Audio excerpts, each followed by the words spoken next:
Ladies and gentlemen, welcome back to the channel. Today it's time for an episode of Celtic Transfer Talk. It's the best series on the channel. The series where we talk about 25 to 30 different players each season for only 4 or 5 of them to actually join Celtic.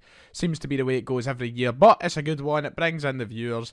It brings in the rumours. I enjoy these. Let's talk about some players today and what it seems to be the lighting of the fire for next season. You know, there's been a few rumours coming out today and over the past 24 hours in terms of Celtic next season. So yeah, let's just waste no more time. Roll that Celtic Transfer Talk intro.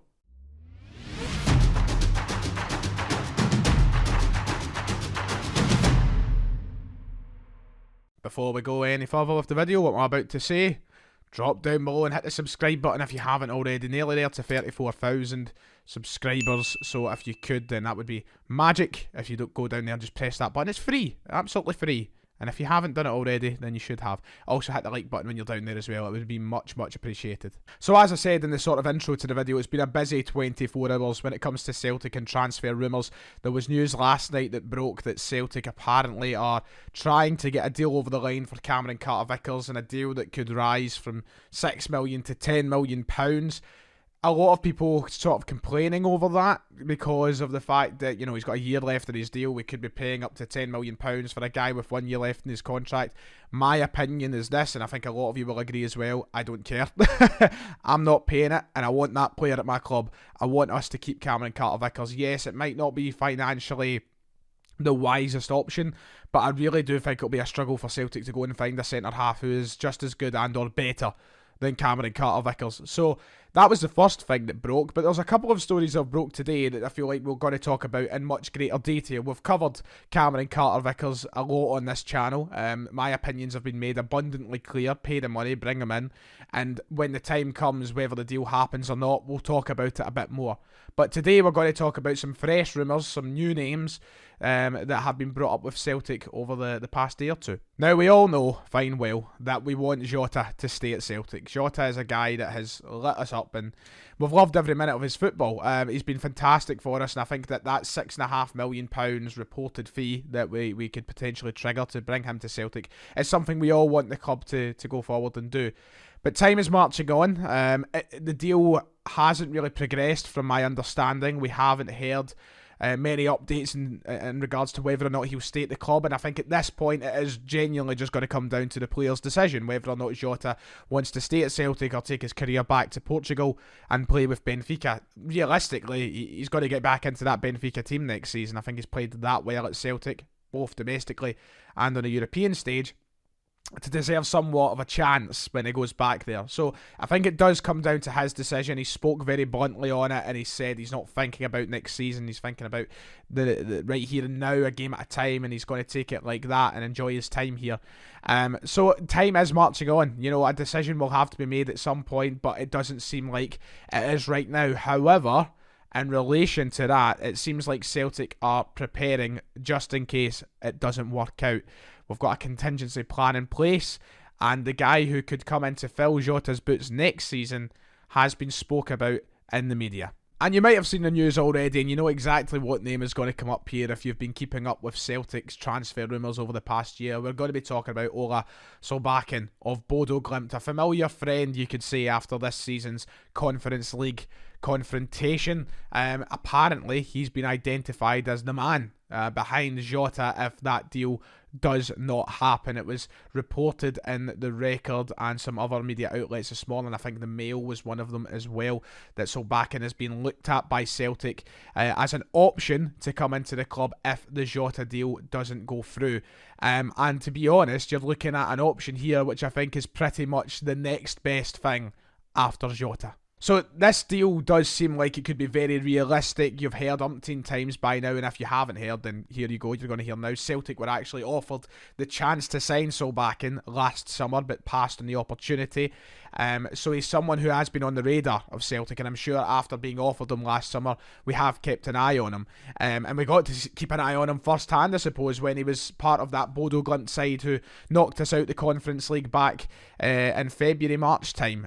He's a very talented player, and he's someone whose career is going to go elsewhere this year. His contract is up with the Norwegian side in December, which means the club are looking to sell him as soon as possible so they don't lose out on any money, which also means you're looking at a really talented player with a bright future. I think he's only 23 years of age as well, so you're looking at a really talented player with a very bright future for perhaps a really cheap fee.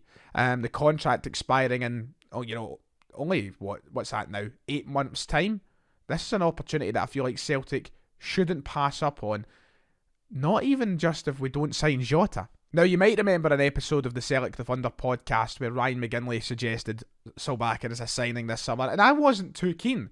I didn't like the idea of us just going to sign someone because they performed well against us in Europe, but the reality is, it's a very talented player, and since that podcast, which was a few months ago now, I have been won over with the suggestion of Ola Solbakken. I think that he looks like a player who would come in and really be a key talent at Celtic. And it's someone that I just feel like we can't pass up on the opportunity on. If we don't land the signing, or if we don't manage to get it done, I think it's someone we should still pursue, and we should still show an active interest in trying to get. If you remember, he tore us apart. He was really, really good against us in that Conference League game, and that's a real credit to him and the team that he plays for, because Bodo have done so well. They got right up into that last round there, where I think Roma just put them out. They've done really well in Europe. They defied a lot of expectation, and they've raised a lot of eyebrows. You see a lot of their top players moving to decent sides now. We've seen Patrick Berg go to France. I think it was Lens he went to. We've seen the boy, the left back Bjorkan. I think he went to Hertha Berlin. Eric Bossheim, he went away as well. They have a really strong side. And they've developed that side from those players leaving, and now you look at Solbakken, he's like the next big one. And I feel like he'd be the perfect option to bring in if we don't manage to sign Jota. If you want to recall the tie, and I'd imagine some of you don't, considering we went out, he managed to get a goal and an assist over both games in that 5-1 aggregate loss. He was really, really good. His goal, I think he scored the first goal of the away tie, which was fantastic. And he shows a lot of qualities that are really different to a Celtic winger, I think. And I think he offers something completely different, which is good. But still, a player who would absolutely fit the Ange Postecoglou system. Now, him and Jota, two very different wingers. First of all, we're talking two different sides. Jota is naturally a left winger, and Solbakken is naturally a right winger. But they're two players who, over their time at both Celtic and Bodo Glimt here for Solbakken, have showed a versatility to play on both wings. Solbakken has played on the left when needed, and Jota, as of recent, has been playing a lot on the right so that Maida can play on the left. So you're picking up another player, perhaps, if we don't get Jota, who has that versatility aspect. Someone who can play on the left and the right-hand side. We'll talk a lot more about his statistics and his qualities in a moment, but he's someone who has gathered a lot of attention for all of these reasons, and someone that, through his performances in European competition, has got a few clubs looking at him, especially in Italy. Now, as I've said, Bodo will be looking to sell him as soon as possible when this summer transfer window opens so that they can make some money. Celtic will need to act fast, and that's one reason they'll probably have to sort out this Jota situation. If we do sign Jota, I don't really expect us to go for Solbakken, I must admit. And these are all just rumours, by the way. Take everything with a pinch of salt, as always. That's the famous saying, isn't it? But he is drawing interest from a lot of sides. I think there's a few clubs in Italy who are looking at him, Monza being one of them. I think from, you're talking from as small a club as Monza to someone as big a club as Roma. He's been offered out to a few, and those are the clubs that are apparently looking at him. He has gathered a lot of attention, rightfully so.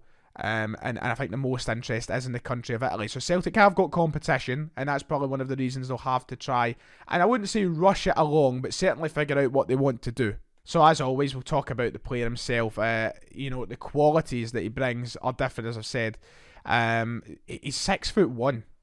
For a winger, that's a tall boy. He'll make James Forrest look like a midget. James Forrest isn't the tallest of guys, but he'll make him look even smaller. And this is the thing, I think that, as I've already touched on, the reason that I'd like us to just get Solbakken altogether is because I really do feel like he offers us so much as an option, whether it be a starter or someone who comes in and out the team, like, Abada does. And that's the thing. Forrest, I think, his career at Celtic is close to over. I don't imagine he's got a great deal of time left as a regular in a Celtic jersey. We have got Abada, but beyond Abada, we've not really. I don't think Dembele's going to get in there by the looks of things. So, having another option, I still think whether or not we sign Jota or not, if we can get him for a cheap enough price, absolutely go for him. He's big, he's powerful, he likes to cut inside, he's got a whip of a shot on him. We've seen that firsthand against us. But that's the thing, someone at 6'1", who has the pace of a winger, That's a completely different weapon to everything we have right now. You look at our wingers, you look at Jota, you look at Maida, you look at Abada, you look at beyond that, Karamoko, Dembele, Mikey Johnston, for as little as they play, you look at all of them, they're kind of whippets, aren't they? They're smaller, they're really thin, and one of the key attributes is their pace that they bring from that. But this is a guy with pace and size. This is a powerful runner. Something that Celtic could really use, I think. There's been a lot of times I think we have been a little bit weaker at times. This is a guy who brings in height and strength in the attacking third that with the weapons that we've got already could be... I mean, imagine him and Giakoumakis up front together. Two big guys complement each other really nicely. That could be really good. And, you know, height in the team would be nice as well, to be quite honest, because I think we're a bit of a smaller side. Even our defenders aren't that tall. I mean, you look at Solbakken coming in, he could, apart from Joe Hart, be the tallest player in the team if we signed him. So there's a lot of different qualities that he brings into this side that I would really like Celtic to sign him for. In the Europa Conference League this season, including qualifiers, he's managed to get 15 appearances, 7 goals and 3 assists. Obviously, with those performances against Roma, both in the group stages and the quarter-finals. He also obviously played Celtic in the knockout stages as well. And in his last 30 Elite Serien appearances, the Norwegian Premier Division, or First Division, he's scored 7 goals and gathered 8 assists. That's over the course of the 21 and 22 campaign. So, you know, he's chipped in really well. He's been capped twice for his national team as well, the Norwegian national team. So this is a guy who's experienced both internationally, European football, really good at domestic football. I think that all the signs honestly point towards, get this guy into Celtic. It will be hard if there is competition over in Italy, a very desirable place for players to go. You know, you're picturing yourself in the Serie A or whatever, and you're playing for whoever.